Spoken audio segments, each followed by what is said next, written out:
Γενικότερα δεν θα έλεγα ότι είμαι πάρα πολύ καλός σε όλων των ειδών τα παιχνίδια. Υπάρχουν περιπτώσεις FPS παιχνιδιών όπως το Rainbow Six Siege ή το Call of Duty, τα οποία χρειάζονται μια δόση αδρεναλίνης αν είναι να παίξεις για να κερδίσεις. Το ζήτημα είναι τι κάνεις για να βελτιωθείς. Υπάρχουν πολλοί τρόποι για να γίνεις καλύτερος, μέχρι και snake oils που υπόσχονται τρελά πράγματα. Βάλε καλύτερο mousepad, άλλαξε πληκτρολόγιο, πάρε πληκτρολόγιο με μικρότερη διαδρομή στα πλήκτρα, πάρε πληκτρολόγιο με μικρότερα πλήκτρα, πάρε πληκτρολόγιο χωρίς πλήκτρα, πάρε πλήκτρα. Το ακούω, αλλά αυτό που ακούω περισσότερο είναι να βρεις τη χρυσή τομή εστιάζοντας πέρα από τα περιφερειακά όπως το ποντίκι και το πληκτρολόγιο και στην οθόνη. Για να καταλάβουμε πώς η οθόνη παίζει σημαντικό ρόλο στη συνολική εμπειρία, θα πρέπει να ζουμάρουμε σε ένα πράγμα που ονομάζεται input-output latency. Τη χρονοκαθυστέρηση δηλαδή. Το πόσο χρόνο θέλει η πληροφορία από το κλικ στο ποντίκι για παράδειγμα για να φτάσει στο PC, μέχρι και το χρόνο που η πληροφορία αυτή θα κάνει για να φτάσει στο monitor και κατ' επέκταση στα μάτια μας. Υπάρχουν πολλά κομμάτια του PC που προσθέτουν latency και η θεωρία μας είναι η εξής. Όσο χαμηλότερο είναι το latency όλων αυτών των στοιχείων, τόσο καλύτερα θα μπορούμε να αποδώσουμε στα παιχνίδια. Για τον απλούστατο λόγο του ότι θα έχουμε ταχύτερα αντανακλαστικά. Τη θεωρία την έχει δοκιμάσει και η Nvidia επιτυχημένα και επιβεβαιώνει τα λεγόμενά μας. Η AOC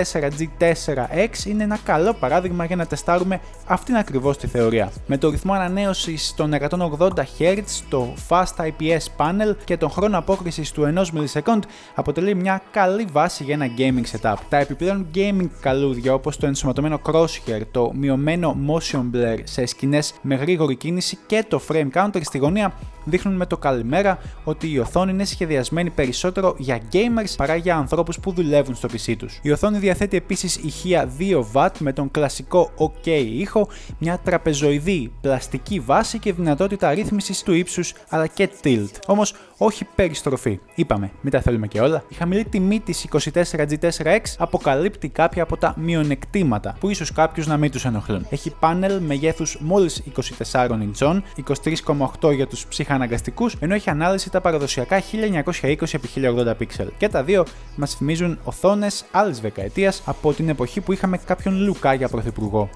Πέρα από τα συντηρητικά αυτά specs, το monitor βγαίνει με τιμή κοντά στα 170 με 180 ευρώ στην Ελλάδα, που θεωρείται καλή, μιας και στα ίδια χρήματα περίπου παίρναμε μέχρι πρότινος στα χέρια μας οθόνες 165 Hz και αντίστοιχης ανάλυσης, ίσως με μεγαλύτερη διαγώνιο στις 27 inches. Τα ευρήματά μας αποκαλύπτουν ότι τα 180 Hz είναι τα καινούργια 144 Hz ή τα περίεργα για μένα 165 Hz, τα οποία ήρθαν για να καλύψουν το χάσμα που υπήρχε στα 200 με 250 ευρώ. Με μια πρώτη ματιά το 1080p είναι σίγουρα ξεπερασμένο, αλλά αποτελεί την ιδανική είσοδο για τους entry-level gamer που τώρα στα νιάτα τους καταλαβαίνουν ότι το PC είναι αυτό που θέλουν να επενδύσουν τον χρόνο τους. Και συνεχίζει και είναι η top ανάλυση όπως μας δείχνουν τα Steam surveys. Ναι, θα σας πω ακριβώς για ποιον είναι η AOC 24G4X. Σίγουρα όχι για κάποιον που έχει ήδη ένα gaming monitor στα χέρια του, για παράδειγμα 1080p στα 144 Hz. Είναι για όσους δεν έχουν κανένα monitor,